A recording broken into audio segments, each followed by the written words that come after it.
I think one of the weirdest parts about getting older is that at some point, you start feeling like you were supposed to have figured something out by now. And nobody really tells you when that point is. It just sort of happens. One day you're living your life, and then you look around, and suddenly someone you went to school with is married. Someone else bought a house. Somebody started a company. Somebody has 2 kids. And you look at your own life and think, wait, was I supposed to be doing something? Did I miss a meeting? Social media makes this even worse because you're constantly seeing everybody else's milestones. I got the job. We bought a house. We're engaged. I finally launched my business. But you don't see the 3 years before that when they had no idea what they were doing. You only see the announcement. And I think we forget something important. Most people don't actually know where they're going.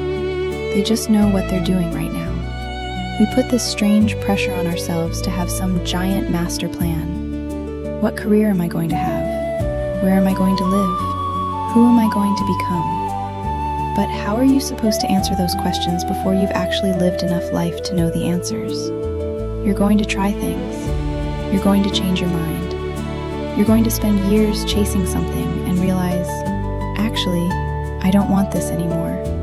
And that doesn't mean those years were wasted. You learned something you couldn't have known before. Sometimes figuring out what you don't want is part of figuring out what you do want. And maybe that's the part we get wrong. Life probably isn't one giant decision where everything suddenly makes sense. It's 1,000 little decisions. You make the best choice you can with what you know, and then you make another one. So maybe you don't need the whole map right now. Maybe you just need the next step. Take the class. Make the thing. Talk to someone. Try something weird. Change direction if you need to. You're allowed to experiment with your own life. You're not late. There isn't one schedule. Maybe the goal isn't to have your life figured out. Maybe the goal is just to keep figuring it out.